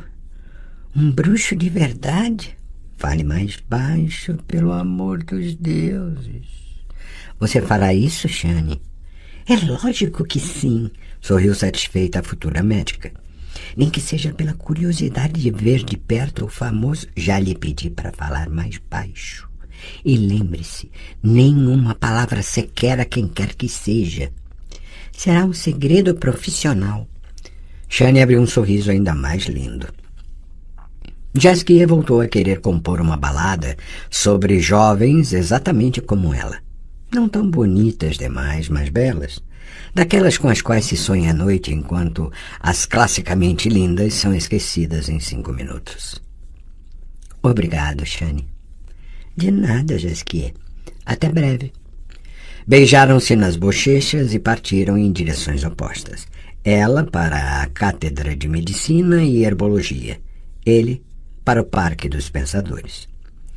Jasquier passou pelo moderno e soturno prédio da Cátedra de Técnica, conhecido entre os estudantes pelo apelido de Deus Ex Machina, e dobrou na direção de Ponte Guildenstern. Não foi longe. Logo após a curva da Aleia, junto do canteiro com o busto de bronze de Nicodemus de Boot, o primeiro reitor da academia, aguardavam-no os 2 indivíduos. Como todos os tiras do mundo, evitavam olhar nos olhos e, como todos os tiras do mundo, tinham rostos comuns e inexpressivos, esforçando-se para transmitir um ar de inteligência, o que os fazia parecer macacos com algum tipo de doença mental.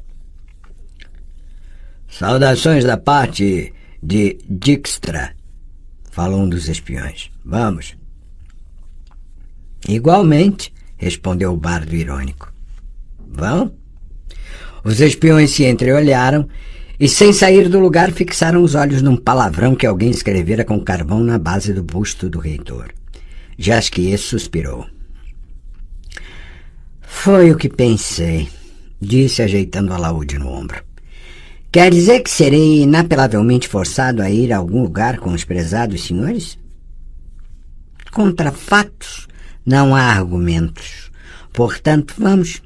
Os senhores à frente e eu atrás. Neste caso concreto, a beleza cederá o lugar de honra à idade. Dijkstra, o chefe do serviço secreto do rei Vizimir da Redânia, não tinha a aparência de um espião. Ao contrário, estava longe do estereótipo segundo o qual um espião tinha de ser baixinho, magro, lembrando um rato com penetrantes olhinhos negros espiando sob um capuz preto. Dijkstra, como Jasquier bem sabia, nunca usava capuz e invariavelmente demonstrava uma preferência por trajes de cores claras. Tinha quase 7 pés de altura e pesava cerca de 12 quintais. Quando cruzava os antebraços sobre o peito, o que fazia com frequência e prazer, parecia que 2 cachalotes estavam desabando sobre uma baleia, e os traços fisionômicos, assim como a cor dos cabelos e da pele, davam-lhe o aspecto de um leitão recém-lavado. Jasquier conhecera poucas pessoas cuja aparência fosse tão enganadora quanto a de Dijkstra. Aquele gigante suíno, que mais parecia um idiota sonolento, tinha a mente muito aguçada, além de considerável autoridade. Um jocoso dito popular na corte do rei Vizimir afirmava que, caso Dijkstra dissesse que era meio-dia e tudo estivesse mergulhado em escuridão, então era recomendável se preocupar com o destino do sol. Contudo, no presente momento, o poeta tinha outros motivos para estar preocupado. Jasquier, falou Dijkstra solenemente, cruzando os cachalotes sobre a baleia. Seu imbecil completo, idiota patenteado. Será que sempre tem de estragar tudo em que se mete? Será que pelo menos uma vez na vida não pode fazer algo da forma como deve ser feito? Estou ciente de que não consegue raciocinar sozinho. Eu sei que tem quase 40 anos, aparenta ter perto de 30, acha que tem pouco mais de 20 e se comporta como se ainda não tivesse completado 10. É por isso que costumo lhe dar instruções precisas. Digo-lhe o que você tem de fazer, quando fazê-lo e de que maneira. E sempre acabo tendo a impressão de ter falado com uma parede. Já eu, retrucou o poeta, posando de insolente, sempre tenho a impressão de que você fala apenas para exercitar os lábios e a língua. Portanto, passe logo para casos concretos, eliminando de seu discurso as figuras retóricas e a falsa oratória. De que se trata desta vez? Estavam sentados a uma grande mesa de carvalho, entre estantes repletas de livros e rolos de pergaminhos, no último andar da reitoria, num aposento alugado que Dijkstra chamava jocosamente de Cátedra de História Novíssima e Jasquier de Cátedra de Espionagem Comparativa e Sabotagem Aplicada. Além de Dijkstra e do poeta, participavam da conversa mais 2 pessoas. Uma delas, como de costume, era Oryhoven, o idoso e permanentemente resfriado secretário do chefe dos espiões redâneos. A outra não era uma pessoa comum. Você sabe muito bem de que se trata, respondeu Dijkstra secamente.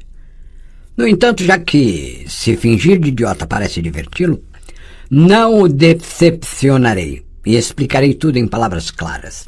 Ou será que você, Filipa, quer ter esse privilégio?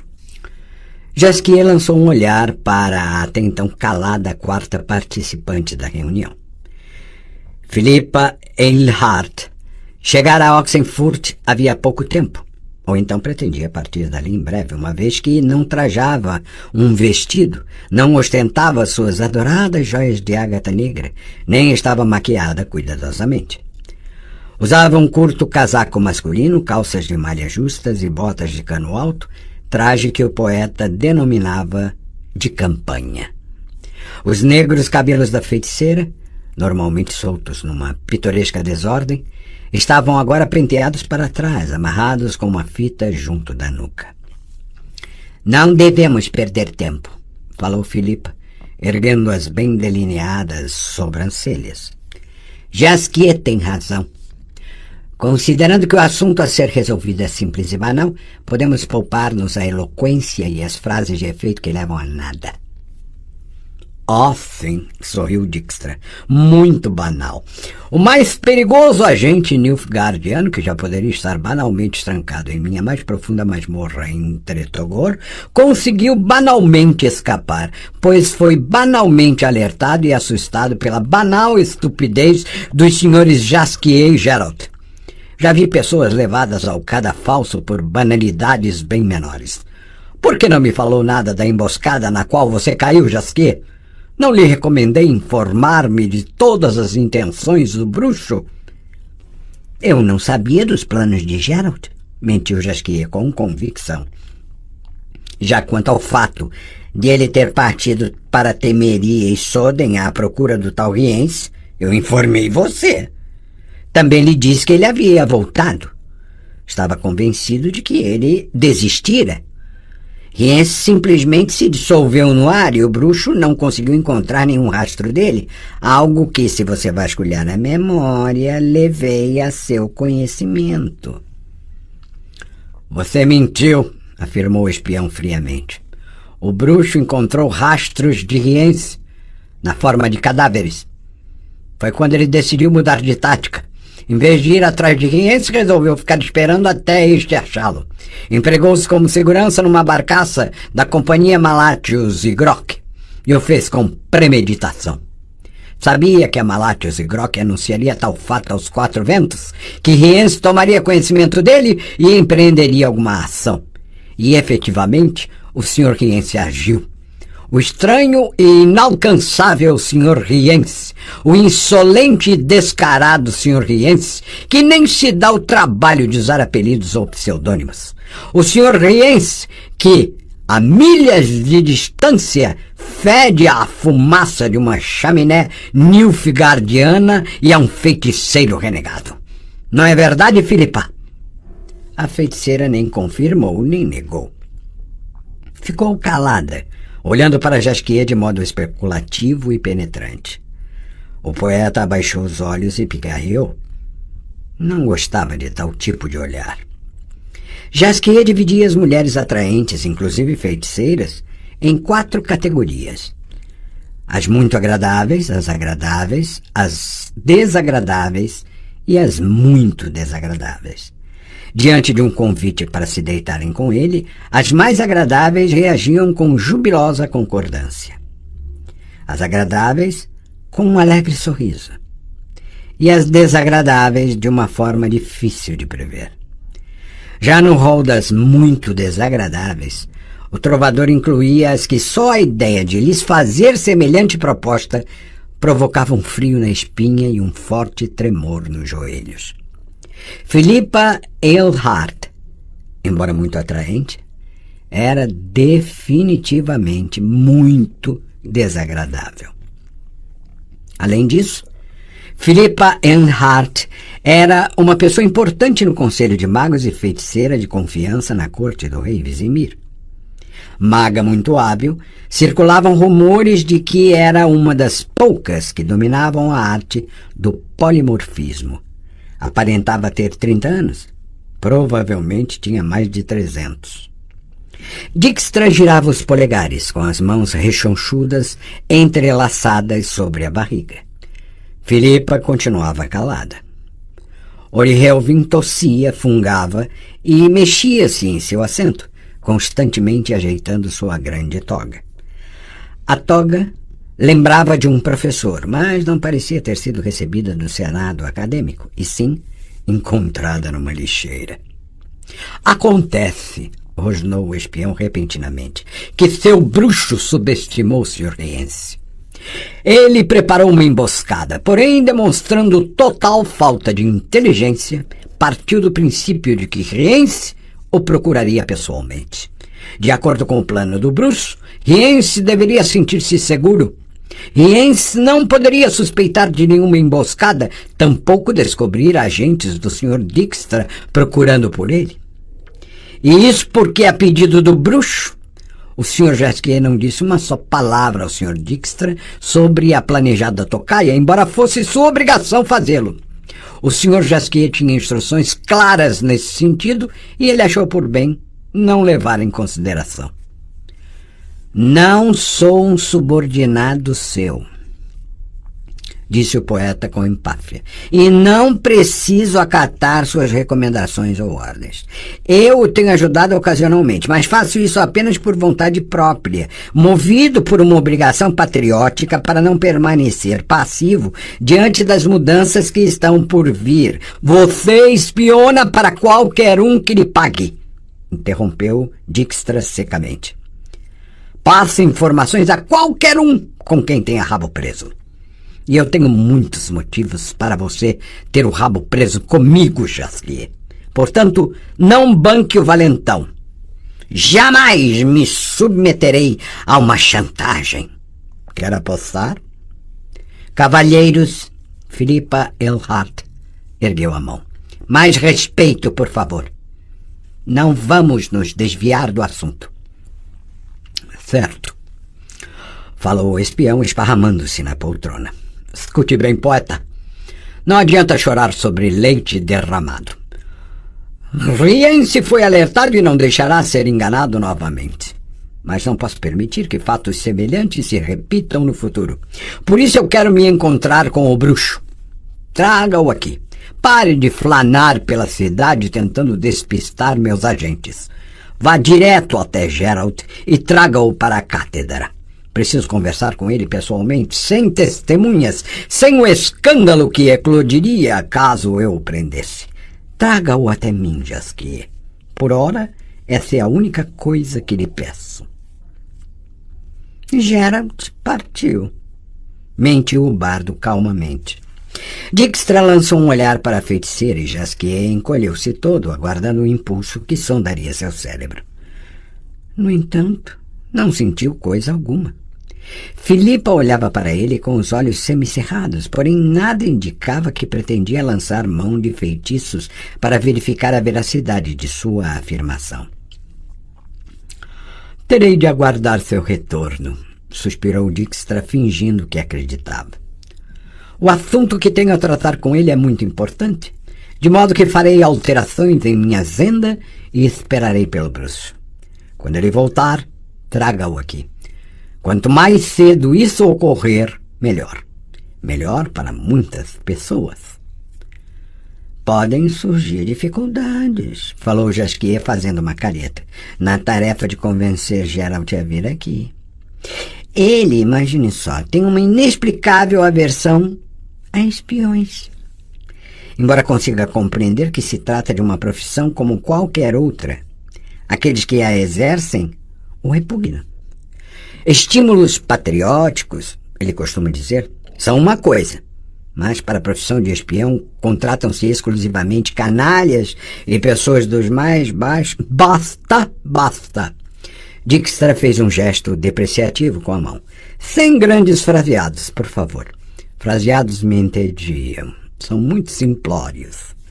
Sou da mesma opinião, disse o trovador. Mas o bruxo é um sujeito ingênuo e honesto em suas avaliações, bem diferente de nós, homens mundanos. Ele simplesmente despreza espiões e não vai querer conversar com você por nada neste mundo, quanto mais ajudar em tal tipo de serviço. E ele não tem um rabo preso com você. É aí que você se engana, retrucou o espião. Ele tem, e por mais de um motivo. Por enquanto, porém, basta-me o confronto na Baía das Bétulas. Você sabe quem eram aqueles indivíduos que subiram no convés? Não eram homens de Rienzi. Isso não é novidade para mim, falou o poeta despreocupado. Estou seguro de que eram alguns dos patifes que não faltam na guarda temeriana. Rienzi andou perguntando pelo bruxo, provavelmente prometendo pagar por qualquer informação. Era evidente que estava muito interessado nele. Assim, alguns espertalhões tentaram sequestrar Geralt, escondê-lo numa caverna qualquer e depois vendê-lo a Rienzi, ditando condições e conseguindo muito mais do que por uma simples informação. Parabéns pela perspicácia. Obviamente ao bruxo e não a você, porque você jamais conseguiria chegar a essa conclusão. Mas o caso é muito mais complicado do que imagina. Como ficou evidente, meus confrades, homens do serviço secreto do rei Foltest, também estão interessados no Sr. Rienzi. Eles descobriram o plano daqueles espertalhões, como você os chamou, e se anteciparam. Foram eles que abordaram a barcaça, querendo sequestrar o bruxo, talvez para usá-lo como isca para atrair Rienzi ou para outro fim. Na Baía das Bétulas, o bruxo matou agentes temerianos e o chefe deles está muito, muito zangado. Você disse que Geralt partiu? Espero que não tenha ido para Temeria. Pode ser que não retorne de lá. E é isso que você tem contra ele? Exatamente. Posso resolver a questão com os temerianos, mas não de graça. Para onde foi o bruxo Jasquier? Para Novigrad, mentiu o trovador sem pestanejar. Partiu em busca de Rienzi. Foi um erro, sorriu o espião, fingindo não ter percebido a mentira. Está vendo como foi um erro ele não ter dominado sua aversão e ter se comunicado comigo? Eu o teria poupado de uma viagem à toa. Riense não está em Novigrad. De outro lado, estão lá muitos agentes temerianos, provavelmente esperando pelo bruxo. Eles devem ter descoberto algo que eu já sei há muito tempo, que o bruxo Geralt de Rivia, se for devidamente questionado, poderá responder a uma série de perguntas. Perguntas que começam a ser feitas pelos serviços secretos de todos os 4 reinos. Minha proposta não poderia ser mais simples. O bruxo virá até mim aqui na cátedra e responderá a todas essas perguntas. E será deixado em paz. Acalmarei os temerianos e lhe garantirei segurança. E que perguntas seriam essas? Talvez eu possa responder a elas. Não me faça rir, Jaskier. No entanto, falou Filipa Earnhardt repentinamente, talvez ele possa sim. Isso nos pouparia muito tempo. Não se esqueça, Dijkstra, de que nosso poeta está enfiado nesse negócio até o pescoço e nós o temos, enquanto não temos o bruxo. Onde está a criança que foi vista em Caedwen na companhia de Geralt? Uma menina de cabelos cinzentos e olhos verdes. Onde o bruxo a escondeu? Para onde foi Yennefer assim que recebeu uma carta de Geralt? Onde se escondeu Tris Merigold e o que a levou a se esconder? Dijkstra não fez movimento nenhum, mas, pelo rápido olhar que ele lançou à feiticeira, Jaskier se deu conta de que o espião ficara surpreso. As perguntas feitas por Filipa foram claramente explicitadas cedo demais, e à pessoa errada. Pareciam precipitadas e imprudentes. O problema residia no fato de que Filipa Earnhardt podia ser acusada de tudo, exceto de precipitação e imprudência. Sinto muito, respondeu Jaskier lentamente. Porém, não tenho resposta para nenhuma dessas perguntas. Se soubesse como, teria o máximo prazer em ajudá-los, mas não sei. Filipa fitou diretamente nos olhos. Jaskier, escandiu, se você sabe onde está a menina, diga-nos. Garanto-lhe tanto em meu nome como no de Dijkstra que o nosso único interesse é a sua segurança. Segurança que está ameaçada. Não duvido, mentiu o poeta, que é exatamente isso que vocês têm em mente. Mas eu, na verdade, não sei do que vocês estão falando. Eu nunca vi a tal criança que tanto lhes interessa. Quanto a Geralt...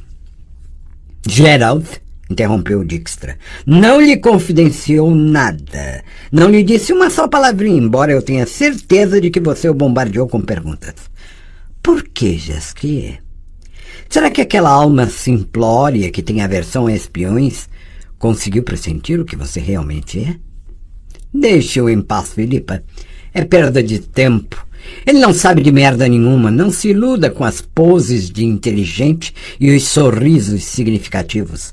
Ele pode nos ajudar de uma só forma. Quando o bruxo sair de seu esconderijo, vai procurá-lo e a ninguém mais. Imagine que ele o considera um amigo do peito. Jaskier ergueu lentamente a cabeça. É verdade, confirmou. Ele me considera um amigo e acredite, Dijkstra, ele tem motivos para isso. Aceite finalmente tal fato e tire as conclusões que achar adequadas. Já tirou? Então agora pode tentar lançar mão de chantagem. Ora, sorriu o espião. Como você é sensível nesse ponto. Mas não fique zangado, poeta. Eu estava apenas brincando. Falar de chantagem entre nós? Camaradas? Nem pensar numa coisa dessas. E quanto a seu bruxo, saiba que não lhe quero mal e não pretendo prejudicá-lo de modo algum. Quem sabe se um dia nós dois não chegaremos a um acordo que seja vantajoso para ambas as partes? Mas para que isso aconteça, preciso me encontrar com ele. Portanto, quando ele aparecer, traga-o aqui, por favor. Isso é muito importante para mim, Jaskier. Você entende quanto? O trovador bufou. Entendo, sim. Gostaria de acreditar que você está sendo sincero. Muito bem, pode ir. Ori, acompanhe o Sr. Trovador até a porta da saída. Passe bem, disse Jasquier. Desejo-lhe sucesso tanto na vida profissional como na pessoal. Meus respeitos, Filipa. Ah, sim, Dijkstra, por favor, dispense seus agentes que vivem me seguindo. Naturalmente, mentiu o espião. Vou dispensá-los. Será que não acredita em mim? Imagine, mentiu o poeta. É lógico que acredito em você. Jasquier permaneceu no campus da academia até o anoitecer. Ficou olhando em volta o tempo todo, mas não conseguiu ver nenhum tira em sua cola, algo que o deixou muito preocupado. Na cátedra de trova e poesia, ouviu uma palestra sobre poesia clássica. Em seguida, adormeceu docemente durante um seminário sobre poesia contemporânea. Foi despertado por alguns bacharéis conhecidos seus, com os quais foi até a cátedra de filosofia para participar de um longo e tempestuoso debate sobre o tema O Ser e a Origem da Vida. Antes de escurecer, metade dos participantes estava totalmente embriagada, enquanto o resto partia para a agressão, gritando uns com os outros e fazendo uma balbúrdia impossível de descrever, algo que veio a calhar ao poeta. Evadiu-se sem ser visto para a mansarda, saiu pela janela, desceu deslizando pelo cânion da calha até o telhado da biblioteca e pulou, quase quebrando as pernas, sobre o telhado da sala de dissecações. De lá chegou ao muro do jardim, onde, entre os ramos de era, encontrou o buraco que ele mesmo alargara ainda na época de estudante. Do outro lado do buraco ficava a cidadezinha de Oxenford. Enfiou-se no meio da multidão e esgueirou-se rápido por ruelas secundárias, parecendo uma lebre perseguida por perdigueiros. Quando finalmente chegou à cocheira, escondeu-se num canto e ficou esperando por mais de meia hora. Não notando nada suspeito, subiu por uma escada até o teto de palha e de lá pulou para o telhado da casa de Wolfgang Amadeus Barbacabra, um mestre cervejeiro seu conhecido. Agarrando-se a telhas cobertas de musgo, viu-se por fim diante da janela da mansarda certa. Do outro lado brilhava uma lamparina a óleo. Plantando-se perigosamente sobre a calha, Jasquier bateu na moldura de chumbo. A janelinha não estava trancada, de modo que se abriu ao simples toque. Geralt! Ei, Geralt! Jasquier, um momento. Não entre, por favor. Como não entre? O que significa não entre? Bufou o poeta, empurrando a janela. Por acaso não está sozinho? Está comendo alguém? Sem esperar por uma resposta, subiu no parapeito, derrubando as maçãs e cebolas nele deitadas. Geralt! Falou, mas imediatamente se calou e soltou um palavrão, olhando incrédulo para o jaleco de estudante de medicina verde claro caído no chão. Abriu a boca de espanto e voltou a praguejar. Podia esperar qualquer coisa, menos isso. Chane, meneou a cabeça. Não dá para acreditar. Por favor, sem comentários.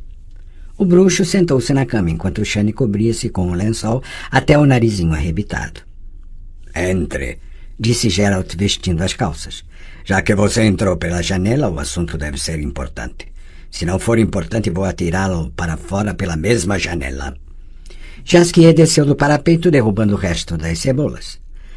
Puxou com o pé uma cadeira para junto de si e acomodou-se. O bruxo tirou as roupas do chão, as suas e as de Chane. Sem graça, vestia-se em silêncio. A futura médica, ocultando-se atrás das costas dele, brigava com a blusa. O poeta ficou observando-a de maneira descarada, procurando mentalmente rimas e comparações para seus seios pequeninos e sua pele dourada à luz da lamparina. De que se trata, Jasquier? Indagou o bruxo, afivelando as botas. Fale logo. Embrulhe suas coisas, respondeu o poeta seco. Você tem de partir rapidamente. Quão rapidamente? O mais rapidamente possível. Riens? Pior. O que poderia ser? Espere. Os redanhos? Tretogor? Dijkstra. Acertou. Isso ainda não é motivo, pois saiba que... Interrompeu Jasquier. Eles não estão mais interessados em Riense, Geralt. Eles estão atrás da menina e de Yennefer. Dijkstra quer saber onde elas estão. Vai forçá-lo a revelar seu paradeiro. Agora entendeu? Agora sim. Portanto, precisamos fugir. Tem de ser pela janela? Sem dúvida. Shani, você consegue? A jovem acabara de se vestir.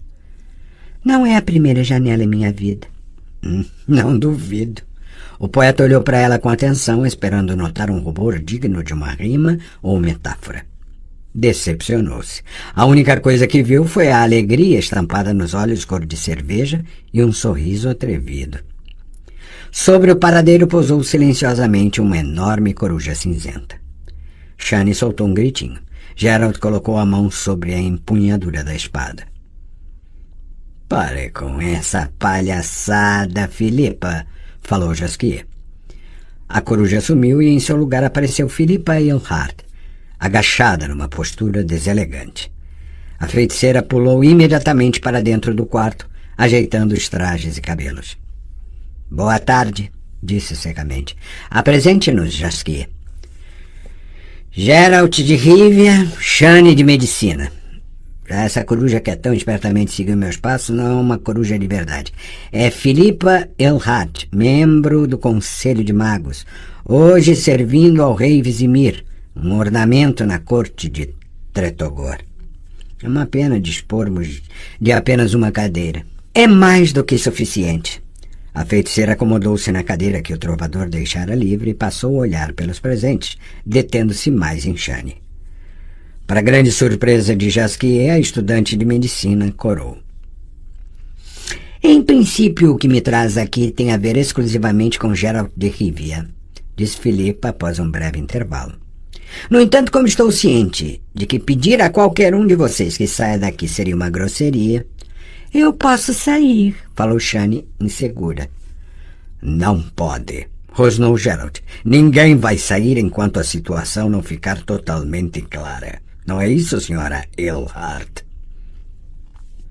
Para você, Filipa, sorriu a feiticeira. Vamos deixar as formalidades de lado. E ninguém precisa sair daqui, uma vez que a presença de vocês não me incomoda de maneira alguma. No máximo, me espanta. Mas a vida é uma interminável sequência de surpresas, como dizia uma de minhas conhecidas. Uma conhecida comum nossa, Geralt. Você está estudando medicina, Shani? Está em que ano? Terceiro, balbuciou a jovem. Ah, suspirou Filipa Eilhart, não olhando para ela, e sim para o bruxo. 17 anos, que idade linda. E Yennefer pagaria uma fortuna para tê-la de novo. Não concorda, Geralt? De qualquer modo, vou perguntar a ela na primeira oportunidade. O bruxo deu um sorriso horrendo. Não duvido de que você vai perguntar. Assim como não duvido de que vai enriquecer a pergunta com comentários sarcásticos. E não duvido de que isso lhe dará enorme satisfação. Mas agora, por favor, vá diretamente ao que interessa. Certo. A feiticeira adotou um ar mais sério. Não vamos perder mais tempo. Aliás, tempo é algo que você não tem de sobra. Certamente Jasquier já lhe contou que Dijkstra adquiriu o repentino desejo de se encontrar com você e ter uma conversa para saber onde se encontra certa menina. Nessa questão, Dijkstra recebeu ordens específicas do rei Vizimir, de modo que acho que ele vai insistir muito para que você revele tal lugar. É óbvio. Agradeço seu alerta. Apenas uma coisa desperta minha curiosidade. Você diz que Dijkstra recebeu ordens do rei. E quanto a você? Não recebeu também? Como isso é possível se você ocupa um posto proeminente no Conselho de Vizimir? É verdade, respondeu a feiticeira, não se deixando afetar pela ironia. É verdade que ocupo um posto proeminente e cumpro com seriedade minhas obrigações, que consistem em alertar o rei para que não cometa certos erros. Algumas vezes, como nesse caso concreto, não me é permitido dizer ao rei diretamente que está cometendo um erro ou tentar dissuadi-lo de tomar medidas precipitadas. Então cabe-me simplesmente a tarefa de impossibilitá-lo de tomá-las. Deu para entender? O bruxo fez que sim com a cabeça. Jasquier ficou em dúvida se ele realmente entendera, uma vez que sabia que Filipa mentia como ninguém.